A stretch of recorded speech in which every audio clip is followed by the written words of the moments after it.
Guys, welcome back to your YouTube channel for creative studies. तो आज आपका ये लास्ट क्लास है, that is difficulties with writing. मैंने ऑलरेडी सब कुछ कवर कर दिया इसमें। फर्स्ट दैट इज़ यूनिट 3 का जो पेपर एक्सपेक्टेड टॉपिक था सब कवर्ड है। तो हम फटाफट से देखते हैं इसमें क्या है, ठीक है। तो राइटिंग ऑब्वियसली कोई इजी टास्क तो है नहीं, वो कम्प्लेक्स एक्टिविटी जिसमें क्या डिमांड होता है। एक तो integration of several different skill, कि जब राइटिंग में ऐसा नहीं कि आप कुछ भी लिख दो, आपको उस कंटेंट के बारे में पता होना पड़ेगा, आपका स्किल्स होना पड़ेगा कि आप बेटर वे से कैसे प्रेजेंट कर सको। जैसे नॉवेल्स में एक डिसेंसी मेंटेन होता है, तो वो डिसेंसी के साथ किस तरह का कंटेंट में किस टाइप का राइटिंग चाहिए, वो सब हर स्किल्स को इन्वॉल्व करके वो डिमांड करते हैं कि वो सारी स्किल्स किसी भी राइटर पे हो, ठीक है। अब राइटिंग में क्या इन्वॉल्व होता है? आइडिया का सिलेक्शन। सोचो कि किस चीज़ के बारे में, तो उसके बारे में कुछ आइडिया दो। Expressing the idea in words and sentences, जो तुम्हारे दिमाग में है उसको एक नाम दो, एक सेंटेंस दो उसको। मैकेनिक्स ऑफ राइटिंग, जो लिख रहे हो उसको इतना सुंदर से प्रेजेंट करो कि सामने वाला पढ़ के भी अट्रैक्ट हो। जैसे हैंड राइटिंग हो गया, सही स्पेलिंग यूज़ करो। तो ये काफ़ी चीज़ें आती हैं। Motor skills of forming letters in writing or typing if on a computer, मतलब कौन से लेटर्स आप यूज़ करोगे, कौन सा स्टाइल यूज़ करोगे, किससे वो अट्रैक्ट होता है ना, देख के हम लोग को लगता है कि वाह यार क्या लेटर यूज़ किया इसने, कितना अच्छा फॉर्मेट है इसका, कितना अच्छा स्ट्रक्चर है। तो वही क्या स्ट्रोक दोगे आप, सब कुछ बहुत इंपॉर्टेंट है, फिर चाहे आप कंप्यूटर में ही क्यों ना लिख रहे हो, ठीक है। अब जॉनसन एंड मिकेल वेस्ट के हिसाब से, जो 1967 में इन्होंने कहा था, इनके हिसाब से डिफ़िकल्टीज इन राइटिंग में occur at different stages and different areas. अलग अलग स्टेजेस में अलग अलग डिफ़िकल्टीज आएगी, जो कि हो सकता है planning and selection of ideas, सही आइडियाज़ को प्लान करना, सही तरह से लिखने का सोचना। एक्सप्रेशन इन लैंग्वेज, जो आप बोल रहे हो उसमें देखना कि ऐसे भी नहीं कि हायर लेवल यूज़ कर लिया चलो हो गया, वो लैंग्वेज जो सबको समझ में आए। राइटर्स का बहुत डेवलप्ड इंग्लिश होता है, लेकिन उनको ध्यान रखना चाहिए कि वही इंग्लिश वो यूज़ करे जो बाकी अगर कंटेंट रीडर पढ़े तो उनको एक ही बार में समझ में आ जाए, क्योंकि जो रीडर्स है वो है जनरल पब्लिक, उन लोग की इतनी हाई फाई इंग्लिश नहीं होती है। सो मेंटेनेंस ऑफ दैट लैंग्वेज, ठीक है। स्पेलिंग, ऐसा नहीं कि आप लिखो और कुछ मिस्टेक्स कमिट कर दो, टेक योर टाइम एंड सही स्पेलिंग दे के आपको लिखना पड़ता है, ठीक है। हैंड राइटिंग ऑफ कोर्स, इनकी हैंड राइटिंग बहुत सुंदर होनी चाहिए कि अच्छा आप किसी को स्क्रिप्ट भी दे रहे हो तो उसको समझ में आए, ठीक है ना, जो कि मेरी बिल्कुल भी नहीं है। So next is difficulty in planning and selection of ideas. अभी फर्स्ट पॉइंट क्या है, कैसी डिफ़िकल्टीज है वो देखना है हम लोग को, ठीक है। सो पहला जो स्टेज होता है उसमें लर्नर से ये एक्सपेक्ट किया जाता है कि जो भी वर्ड्स है या फ्रेजेस है वो उनको कॉपी करके सीखे, एक बॉक्स में एक मैनुअल या कंट्रोल मैनर के हिसाब से। Planning and coordination are required much in classes 1 and 2। तो स्टार्टिंग में म्यूचुअल कोऑर्डिनेशन एंड कोऑपरेट होना पड़ेगा। तो डिफ़िकल्टी कब आती है? गाइड जब तक होते रहता है, प्लान आपको सब कुछ बताते रहे तब तक ठीक है, कोई आगे आपके समझा दे तब तक ठीक है। दिक्कत कब आती है? जब उन लोग फर्स्ट असाइनमेंट आपको देते हैं और बोलते हैं कि आप खुद लिखो, अपने हिसाब से लिखो, प्लान करके लिखो, स्ट्रक्चर एंड स्पेलिंग को ध्यान में रख के लिखो और अच्छे से प्रेजेंट करके लिखो, ठीक है।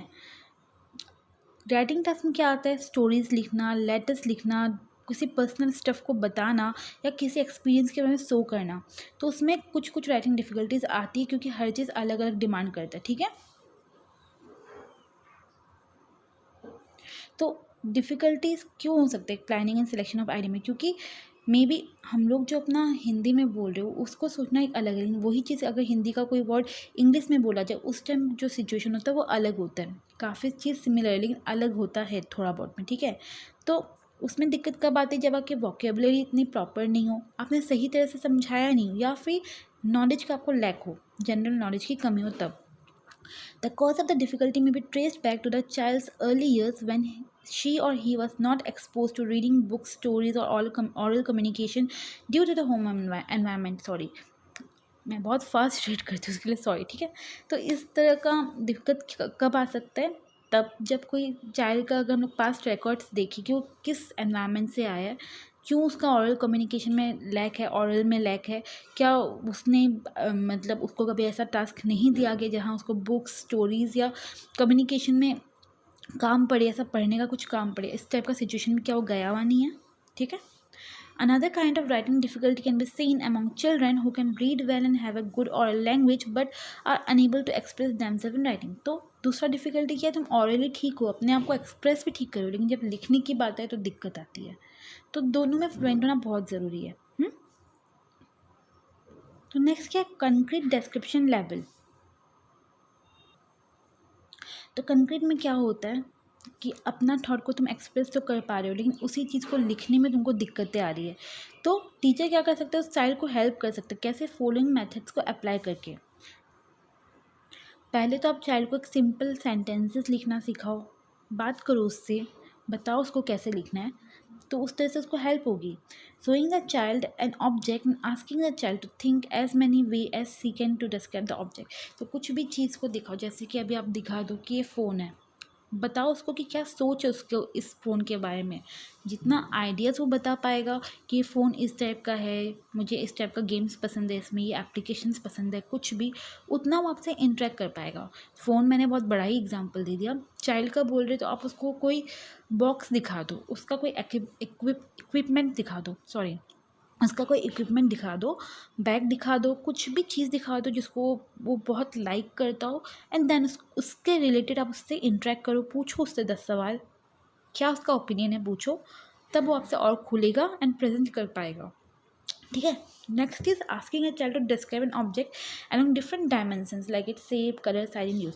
तो उस चीज़ का आप एक बार उनसे इंटरेक्ट करना शुरू कर दिए, तो नेक्स्ट क्या है, आप उसको पूछो कि किस कलर का है, कौन से शेप का है, क्या ये गोल का है, क्या ये बैग उसका है। तो इस टाइप से उनका इंटरेक्शन तो बढ़ेगा ही, उनको भी उस चीज़ों के बारे में और पता चलेगा। ठीक है। नेक्स्ट क्या था हम लोग का, कंक्रीट इमेजिनेटिव लेवल। ठीक है। तो ये लेवल, इसमें क्या होता है कि चाइल्ड का जो इमेजिनेशन पावर है उसको यूज़ किया जाता है। यहाँ चाइल्ड को एक्सपेक्ट किया जाता है कि वो वर्बली अपना इनिशियल स्टेज में एक्टिविटीज़ करे, बोल के करे, ना कि लिख के। Later the child is encourage to write the phrases. उसके बाद में एक बार तुमने प्रैक्टिस किया, वर्बली किया, अपना सोच को तुमने बताया, जाहिर किया, अब तुम छोटे छोटे फ्रेजेस लिखो। बचपन में हम लोग को दिया गया था स्कूल एक्टिविटीज़ में राइट एसेज, तो हम लोग को पता चलता था हम लोग का लाइक्स क्या है, डिसलाइक्स क्या है, हम लोग कैसे इसको लिखें। तो उस तरह से चाइल्ड के साथ काम करना पड़ता है। ठीक है। इस तरह से चाइल्ड को एनकरेज किया जाएगा कि पहले सिंपल सेंटेंसेस लिखो, जैसे किसी पिक्चर को देखो, उसके बारे में तुम कुछ लिखो, एंड उसके बारे में बाद में जो चाइल्ड ने जो भी आपको लिख के दिया उसके रिलेटेड आप उसको क्वेश्चंस पूछो कि ठीक है अभी क्या हो रहा है, अभी आपने ये क्यों लिखा, इसके बाद क्या होगा, उस टाइप का, जैसे स्टोरी बोलते वैसा हो। ठीक है। By doing this, the child is able to manipulate ideas into past and future events, or imagine what a person in a picture is doing, or infer where a person may be or what the person is planning to do next. Let it make it more simple, easier. ठीक है। Cartoon दिखाओ। आपको छोटा भीम पसंद है? अच्छा, छोटा भीम क्या करने वाला है अभी? छोटा भीम ने कौन सा कलर पहना है, कौन सा कलर का ड्रेस है वो, क्या वो ऑरेंज कलर है? अच्छा, वो लड्डू खाएगा, लड्डू कौन सा शेप का है? समझ में आ गया? इस टाइप का इंट्रैक्शन से उन लोग को अपने आप क्लैरिटी हो जाएगा कि आप पूछ क्या रहे हो, साथ साथ उनकी स्टडी भी हो जाएगी, फन तो रहेगा ही। ठीक है। नेक्स्ट क्या है, abstract description level, descriptive level. ठीक है। तो जब तक वो एब्स्ट्रैक्ट डिस्क्रिप्टिव लेवल में आता है तब तक उसने राइटिंग सीख चुकी होती है। ठीक है। यहाँ चाइल्ड क्या करता है, लॉन्गर पीसेस ऑफ टेक्स्ट लिखता है, उस बारे में और इलाबोरेट करके बता देता है कि जो उसने वर्बली जो भी बताया उसको लिखने की भी प्रैक्टिस हो जाती है, और वो पिक्चर्स को आइडेंटिफाई कर सकते हैं, उसको सीक्वेंस में अरेंज कर सकते हैं, जैसे एक स्टोरी चलती है वो अपने माइंड में वैसा सोच लेता है, वो लिख पाता है। ठीक है। Before writing the story, initially the number of pictures restricted to 3 or 4 and later increase in more events introduce. तो पहले आपने एक से शुरुआत किया तो एक से ज़्यादा दो बढ़ाओ, दो से ज़्यादा तीन, उतना एक लिमिट रखो, उसके बारे में उसको जानकारी देने दो, देन उसको और इनपुट्स दो।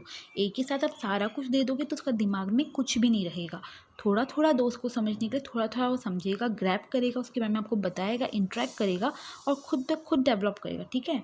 Gradually, the child begins to present different characters in the story and may give them characteristics based on perception and experience. तो अपने आप स्टोरी के हिसाब से अपना कैरेक्टर्स को इमेजिन करेगा और अपना एक्सपीरियंस है आपको बताएगा, उसका क्या ओपिनियन है वो आपको बताएगा।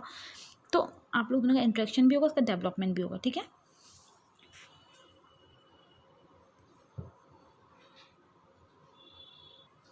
तो नेक्स्ट क्या है, एब्स्ट्रैक्ट इमेजिनेटिव लेवल। ये थोड़ा सोफिस्टिकेटेड लेवल है, ये कुछ ही स्टूडेंट्स कर पाते हैं प्राइमरी स्कूल में, जो एडमिट होते हैं कोई कोई ही इसमें सक्सेस हो पाते हैं। जो चिल्ड्रन को दिया जाता है कि इसमें बाकी टीम मेंबर्स के साथ काम करे और उसके साथ एक स्टोरी बनाए गाइडलाइंस को फॉलो करके। They can use the original plot, create characters, create a situation and narrate it in a fairly interesting manner. तो उन लोग को एक प्लॉट दिया जा सकता है टीम वर्क करके, ठीक है चलो आपने आज ये कार्टून देखा, इसके बारे में आप बताओ, आप ग्रुप में डिस्कस करो इसके बारे में आप क्या प्रेजेंट करोगे, छोटा भीम या किसी भी डोरेमोन के बारे में आप कैसे दिखाओगे, इस कैरेक्टर को अपने हिसाब से बताओ, समझ गए। तो इस तरह का सिचुएशन उन लोग को देंगे, कैरेक्टर्स देंगे, ऐसा सिचुएशन फन एक्टिविटीज़ क्रिएट करेंगे तो उन लोग के लिए भी इंटरेस्टिंग हो जाएगा। जैसे कि ये तो मैंने कार्टून का बोला, अपार्ट फ्रॉम दैट आप नंबर्स आइडेंटिफाई करने दो, ऑड कौन सा है, इवन कौन सा है, ग्रुप बना लो 2 जन का जिसमें 1 जन कैप्टन है, लेट देम आइडेंटिफाई कि कौन सा इवन नंबर आ रहा है, कौन सा ऑड नंबर आ रहा है, ब्लैक बोर्ड के हिसाब से आप उनको उस तरह से बताओ, गेम्स के हिसाब से करो, जो ज़्यादा नंबर लेके आएंगे उनको ज़्यादा मिलेगा, उस टाइप से उनका भी इंट्रैक्शन बढ़ जाएगा automatically. The story should have an imaginative setting. उन लोग को सिखाना पड़ता है कि आप जब स्टोरी बोलते हो तो उसका इमेजिनेटिव सेटिंग होता है, सही से सोचो कि इसका स्टार्टिंग कैसे करोगे।